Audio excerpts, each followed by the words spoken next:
Hi friends, अगर बाज़ार में अमृत 100 रुपये किलो मिल रहा हो और जहर 10 रुपये किलो मिल रहा हो तो क्या सिर्फ सस्ता है इसलिए आप जहर खरीद लेंगे? नहीं ना दोस्तों। इसी तरह से शेयर मार्केट में भी कुछ कंपनी ज़रूरत से ज़्यादा सस्ती होती हैं लेकिन उनकी बैलेंस शीट पूरी तरह तबाह बर्बाद हो रखी होती है। ऐसी कंपनीज को खरीदने पर नुकसान होने के चांसेस ज़्यादा होते हैं। इसीलिए आपके हमारे जैसे जो कॉमन शेयर होल्डर्स हैं, इन्वेस्टर्स हैं, उनके लिए सबसे बढ़िया रहता है कि वो अपनी एनालिसिस खुद करें और साथ में थोड़ी कॉमन सेंस का इस्तेमाल करें। तो ऐसी ख़राब कंपनियों की जगह पे अच्छी अंडर वैल्यूड कंपनीज को सेलेक्ट करके एक प्रॉफिटेबल इन्वेस्टर पक्का तौर पे बन सकते हैं। ये मैं पूरा यकीन से आपको कह सकता हूँ। दोस्तों, स्वागत है आपका सागरनोमिक्स पे। और आज हम एक ऐसी ही कंपनी के बारे में बात करने जा रहे हैं जो कि अंडर वैल्यूड है, पेनी स्टॉक है या जंक है। तीनों में से क्या है ये आज हम समझेंगे, क्योंकि ऊपर से ना तीनों एक ही कैटेगरी जैसी दिखती है और कभी कभी हम धोखा खा जाते हैं। सो दोस्तों, आज के एनालिसिस बहुत इंपॉर्टेंट है, काफ़ी इंफॉर्मेटिव है। इसमें आपको ये नया जानने को मिलेगा कि कंपनी की थोड़ी एनालिसिस कैसे करें जो देखने में एक पेनी स्टॉक है। तो इसके बारे में ध्यान से ज़रूर देखिएगा दोस्तों। वीडियो इन्फॉर्मेटिव है तो पूरा वीडियो देखना बहुत ज़रूरी है। मैं इसको जितना शॉर्ट हो सकता है उतना बनाऊंगा, लेकिन फिर भी लास्ट तक देखना बहुत ज़रूरी है। और वीडियो को दोस्तों लाइक करने में आप बिल्कुल आनाकानी मत करिए, क्योंकि मुझे बार बार कहना पड़ता है और आपको अच्छा भी लगता है कि मैं बार बार कहूँ, लेकिन कोशिश है कि आप वैसे ही कर दिया करिए। चलिए दोस्तों, स्टार्ट करते हैं सागरनोमिक्स राइट नाउ।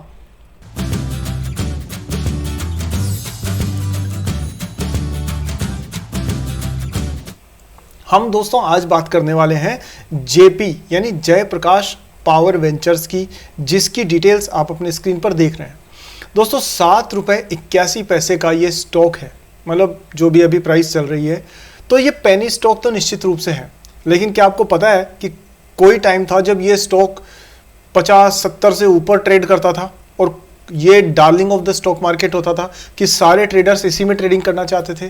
तो अब ऐसा क्या हुआ कि ये इतनी हाई प्राइस से ये बिल्कुल पेनी स्टॉक बन गया है? और क्या इसमें अभी दम है और कितना है, चलिए चेक करते हैं। सबसे पहले नज़र डालते हैं दोस्तों इस कंपनी के बारे में कि कंपनी करती क्या है। तो ये बेसिकली जेपी ग्रुप का एक हिस्सा है और जयप्रकाश एसोसिएट्स करके एक ग्रुप हुआ करता था, जेपी एसोसिएट, उसका जो है एक मतलब बड़े ग्रुप का ये उसी का एक पार्ट है। कंपनी माइनिंग में, कोल माइनिंग में, हाइड्रो पावर और थर्मल पावर जनरेशन में काम करती है और सीमेंट की जो ग्राइंडिंग होती है उसको भी ये उस फील्ड में भी काम करती है। अगर नज़र डालनी है इसके ओवरऑल बिजनेस के बारे में तो एक बार इसकी वेबसाइट देखते हैं हम लोग। और देखिए, आप देखते हो कि देशभक्ति तो आजकल ज़रूरी है ही। ये दोस्तों इनके कुछ प्रोजेक्ट्स हैं जिनकी इमेजेस इन्होंने दे रखी है जहाँ पे इन्होंने काम किया है। तो देखिए, थर्मल पावर प्रोजेक्ट के अंदर ये काफ़ी काम करती हैं। ये कंपनी की डिटेल है, ये ग्रुप का प्रोफाइल है। ये देखिए, ये सारी कंपनियां इन्हीं के ग्रुप की हैं और इस प्रकार से आप बाकी सारी चीज़ें भी वेबसाइट पे बाद में देख सकते हैं। अभी फ़िलहाल इसके फंडामेंटल्स पे बात करते हैं। तो दोस्तों, फंडामेंटल्स में अगर आप देखोगे तो 5,353 करोड़ की मार्केट कैप है, जो कि अगर 8 रुपये का स्टॉक लेके चलोगे, 7-8 रुपये का, और उसके बाद में भी 5,000 करोड़ की मार्केट कैप है, तो ये एक बड़ी अच्छी बात है। आप सोचिए इनके पास में कितने शेयर्स होंगे जो इन्होंने फ्लोट कर रखे होंगे, तब जाके मार्केट कैप बनी है। खैर, ये करंट प्राइस हो गई आपकी 52 वीक के हाई के आसपास में ट्रेड कर रहा है स्टॉक। डिविडेंड इन्होंने देना ही नहीं है। 7.80 रुपये का अगर स्टॉक है, डिविडेंड देंगे कहाँ से? रिटर्न ऑन कैपिटल एम्प्लॉयड 5% के आसपास है। रिटर्न ऑन इक्विटी 0.55% है, लगभग 0 है। फेस वैल्यू 10 है, कभी स्प्लिट किया नहीं इन्होंने। डेट दोस्तों इस कंपनी पर 4,700 करोड़ रुपए का है और इसकी एंटरप्राइज वैल्यू है आपके 99 मतलब 9,933 करोड़, यानी करीब 10,000 करोड़ के अंदर से लगभग 5,000 करोड़ का डेट है। यानी कंपनी की जो टोटल वैल्यू है उसका आधा डेट में यानी कर्जे के रूप में मौजूद है। That means company heavily stressed है, ओवरली लेवरेज्ड है। जो फाइनेंशियल लेवरेज होता है ना, कि आप कुछ छोटा सा कोलेटरल दिखा करके एक बड़ा लोन उठा लेते हो कि साहब मेरे पास तो ये 2 BHK बेडरूम ये हाउस है, आप इसके बदले में 1 करोड़ का लोन दे दीजिए। तो इस तरह से जब आप लोन लेते हैं तो दोस्तों उस केस में क्या होता है कि स्ट्रेस हो जाता है एसेट्स का, और यहाँ पर वही कंडीशन आप देख रहे हो, प्रोमोटर होल्डिंग सिर्फ 24% है, 24%, अगेन ध्यान दीजिए, उसमें से भी 79.2% प्लेस्ड है, यानी जो शेयर होल्डिंग पहली बात तो होती नहीं है, अगर होती है इनके पास में, तो उसका भी अधिकतर हिस्सा क्या है दोस्तों, वो है प्लेस्ड। यहां आप इनकी शेयर होल्डिंग को देख सकते हैं,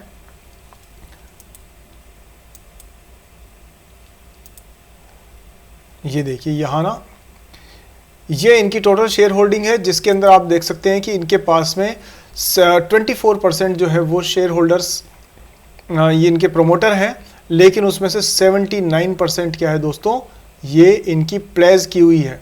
लेकिन आप एक थोड़ा सा कहते हैं ना कि बादलों में से भी ना कभी सूर्य की थोड़ी सी एक झलक दिख जाती है, तो यहाँ वो झलक आप देख सकते हैं कि ये यहाँ मार्च के मुकाबले में, और ये जो प्लेजिंग है ना वो आपको थोड़ी सी कम होती हुई नज़र आ रही है, यानी ये जो पीले रंग की जो डिज़ाइन जो बिल्डिंग है वो छोटी होती जा रही है, यानी कि ये गिरवी में रखे हुए अपने जो शेयर्स हैं उनको धीरे धीरे पैसा चुका के छुड़ाना शुरू कर चुके हैं।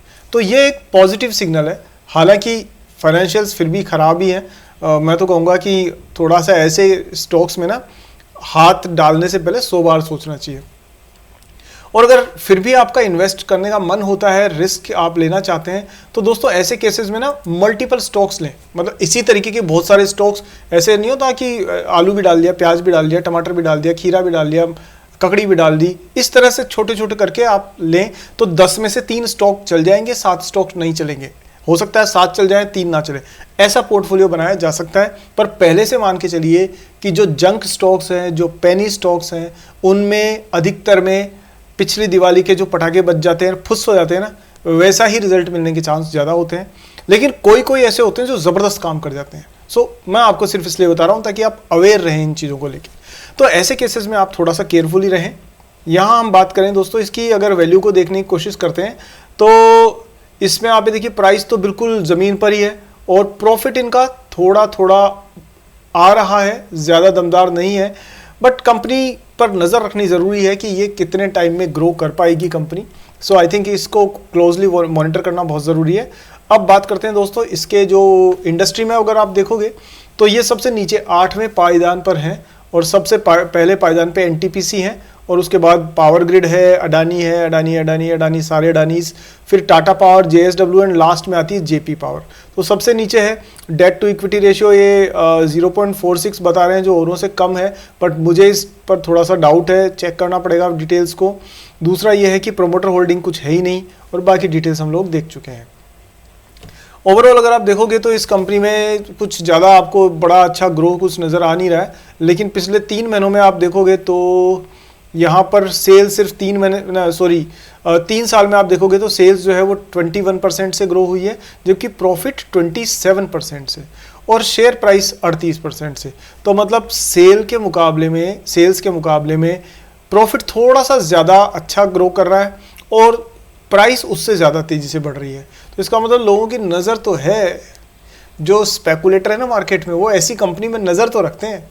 इसका मतलब मौका मिलते ही उन्होंने उसकी अंदर खरीदारी शुरू कर दी है। चलिए बिजनेस वाइज देखें दोस्तों, अभी बिजनेस वाइज कुछ भी ज़्यादा इसमें पॉजिटिव नज़र नहीं आ रहा है। अभी तो कंपनी हालात बुरे ही हैं, कुछ अच्छा इसमें इंप्रूव होता है तो आपको इस पर नज़र रखनी चाहिए, और उसके बाद ही आपको कोई पोजीशन लेने के बारे में सोचना चाहिए। ये दोस्तों इनकी रेटिंग एजेंसी की रिपोर्ट है। अब पहले तो आप ये ब्यूटी देखिए कि ये कौन सी कंपनी आ गई दोस्तों, जो पेनी स्टॉक्स होते हैं ना, वो ऐसी कंपनीज से रिव्यू करवाते हैं जिनका हमने नाम भी नहीं सुना हो। देखो आपको बताता हूँ कि जो बेस्ट कंपनीज होती है ना, वो कौन कौन सी है रेटिंग में। जो सबसे अच्छी कंपनीज होती है वो किससे रेटिंग करवाती है अपनी, क्रिसिल से, क्योंकि क्रिसिल क्या है, नंबर 1 पे है। तो जहाँ कभी आप देखो कि रेटिंग एजेंसी कौन सी है, क्रिसिल, तो आपको थोड़ा भरोसा होना चाहिए कि कंपनी थोड़ी अच्छी होगी। नेक्स्ट सेकंड नंबर पे केयर है, फिर आइक्रा है, एंड फिर उसके बाद में और बहुत सारी है। लेकिन जैसे अभी ये कंपनी है, ये तो मुझे पता ही नहीं कि कौन सी कंपनी है। तो दोस्तों अब क्या होता है कि अच्छी कंपनी से अगर रेटिंग करवाएंगे ना, तो वो इनकी सारे नेगेटिव रिपोर्ट्स को बाहर लाके मार्केट में रख देगी। लेकिन छोटी मोटी रेटिंग एजेंसीज होती है ना, उनको ये कैसे से बहला फुसला के और अच्छी रिपोर्ट अपनी बनवा सकते हैं। तो कुछ ना कुछ ऐसा इसमें आपके दिमाग में जरूर चलना चाहिए, मतलब आप इस तरह से सोचना शुरू करो, ये मैं समझाना चाह रहा हूँ। नेक्स्ट दोस्तों इसकी एनुअल रिपोर्ट है, और देख सकते हैं कि ये पूरा ये जो ब्रिजेस हैं और इसके अलावा डैम्स हैं उन सब में काम करती है। कंपनी का बिजनेस अच्छी इंडस्ट्री में है, प्रॉफिटेबल इंडस्ट्री में है, बस कंपनी ने अपने हाथों ही अपनी ज़िंदगी ख़राब कर रखी है। बाकी तो दोस्तों ये फाइनेंशियल्स है, इसमें तो इस वीडियो में जाने का कोई फ़ायदा नहीं है क्योंकि बहुत डिटेल और बहुत टाइम चाहिए। आप देख रहे हो रिसर्च कैसे होती है। ये 185 पेज की एनुअल रिपोर्ट है आपके सामने, और एक अच्छा रिसर्चर वो होता है जो कम से कम 3 साल की एनुअल रिपोर्ट को ढंग से सोच समझ के फिर इन्वेस्ट करता है। मेरे को बता दो जरा, ये जो टीवी पे कहते रहते हैं ना 500 रुपये में खरीदो, 525 में बेच दो, उनमें से किसी ने कभी एनुअल रिपोर्ट देखी भी है? सिर्फ लोगों को खेल खिलाते रहते हैं। खैर वो भी एक अलग चॉइस है, बट यहाँ इस तरह से आपको ओवरऑल कंपनी की एक पिक्चर समझ में आ गई होगी। टेक्निकल्स में अगर हम एक नज़र डालें तो यहाँ आप देखिए कि ये टेक्निकल चार्ट है दोस्तों, और ये मैंने लॉन्ग टर्म का इसलिए लिया है क्योंकि मैं बता सकूं कि जो रैग्स टू रिचेज स्टोरीज होती है वो किस तरीके की होती है। कोई ज़माना था, वो गाना नहीं है वो कि क्या था, कुछ पुराने गानों का साथ नहीं था एक वो कि दिन जो पखेरु होते तो पिंजरे में मैं रख लेता, कोई लौटा दे मेरे बीते हुए दिन। तो यहाँ ना बीते हुए दिनों में इसकी प्राइस चलती थी 123 रुपये, 130 120 के आसपास में, और अब क्या दिन आ गए जी, 9 रुपये, 8 रुपये, 7 रुपये। लेकिन अब आपको पॉजिटिव बात बताता हूँ। ये तो नेगेटिव है क्योंकि यहाँ से इन्होंने डबल बॉटम बनाया और फिर ये एक नेक लाइन तोड़ी, देख रहे हो आप, सॉरी डबल टॉप बनाया और यहाँ इन्होंने नेक लाइन तोड़ी और फिर तोड़ते ही गए, फिर नीचे ही जाते गए, फिर ऊपर उठे ही नहीं। लेकिन एक जो इंटरेस्टिंग बात है दोस्तों, जो आप नोटिस करोगे कि वॉल्यूम पहले इतना सा था और अब ये ट्रेडिंग वॉल्यूम इतना ज़्यादा हो गया है। सो जब भी ट्रेडिंग वॉल्यूम बढ़ता है दोस्तों तो ये शो करता है कि उसमें लोगों का इंटरेस्ट बन रहा है। So this is a positive outcome. Next बात करते हैं RSI। अभी रिसेंटली आप बात करोगे तो ओवर बॉट, यानी कि लोगों ने ज़्यादा खरीद लिया, उस जोन को शो कर रही है। MACD मीडियम है, इसको अभी हम थोड़ा सा शॉर्ट में और देखेंगे, और जो ट्रेंड है वो अभी एवरेज है, मतलब ठीक ठाक है, बहुत स्ट्रॉन्ग ट्रेंड नहीं है। अगर हम इसकी टाइम पीरियड को कम कर देते हैं दोस्तों तो फिर हमें थोड़ी पिक्चर और साफ नज़र आएगी इसकी। अब हम आ गए हैं इसके पिछले अप्रैल से लेके अभी तक का जो टाइम पीरियड है उसमें, तो देख सकते हो वॉल्यूम तो खैर अच्छा है ही इसका। यहाँ दोस्तों एक प्लस पॉइंट है कि मूविंग एवरेजेस ने क्रॉस किया है, और जो मूविंग एवरेजेस है उनका क्रॉस ओवर हुआ है प्राइस से नीचे, यानी कैंडल स्टिक के नीचे जब मूविंग एवरेजेस क्रॉस करते हैं वो भी दो अलग अलग ड्यूरेशन के, जैसे 180 दिन का मूविंग एवरेज और 50 दिन का। तो 180 दिन मतलब लॉन्ग टर्म इन्वेस्टर, 50 दिन मतलब मिड टर्म टाइम इन्वेस्टर, और अगर 5-7 दिन लेते हैं तो शॉर्ट टर्म ट्रेडर या इन्वेस्टर क्या कहोगे, शॉर्ट टर्म तो ट्रेडर ही होगा। तो वो जब भी मूविंग एवरेज क्रॉस करते हैं तो वो शो करता है कि यहाँ दोनों की थिंकिंग एक सी हो गई है और उससे ट्रेंड की कंफर्मेशन मिलती है। तो यहाँ हमें एक बाइंग सिग्नल मिल रहा है, और आप देख सकते हो जब हमें बाइंग सिग्नल मिला तो उसके बाद में प्राइस ने ग्रो भी किया है, लेकिन ज़्यादा स्ट्रॉन्ग नहीं किया है। क्यों? क्योंकि MACD नीचे से ही चलती आ रही है, ज़्यादा अच्छी नहीं है। जहाँ पर यहाँ पर MACD तेज़ी से ग्रो की, RSI तेज़ी से ग्रो की, तो आप देख सकते हो कि कितनी जो बड़ी बड़ी ग्रीन कैंडल स्टिक्स बनी हुई है। अभी के लिए पोजीशन ये है कि ये रेंज बाउंड है, एक अच्छी खबर का इंतज़ार कर रहा है। जब भी कुछ अच्छा डेवलप होता है कंपनी में तो आप नज़र रखिएगा, इसको 9 रुपीज़ से ऊपर अगर ये कंटिन्यूसली क्लोज होता है कई दिनों तक, तो उसके बाद में एक नए अप ट्रेंड की शुरुआत होने के चांसेस होंगे, तो तब आप इसको कंसिडर कर सकते हैं। अगर ये नीचे की तरफ ब्रेकआउट करता है तो फिर बेटर है कि उस ट्रेंड में आप ना पड़ें। तो दोस्तों ये ओवरऑल एक आपके पास में सामने एक ओवरऑल रिव्यू था इस पेनी स्टॉक का, और उम्मीद करता हूं कि एक पेनी स्टॉक को किस तरह से एनालाइज किया जाता है इस बारे में आपको जानने को कुछ नया मिला होगा।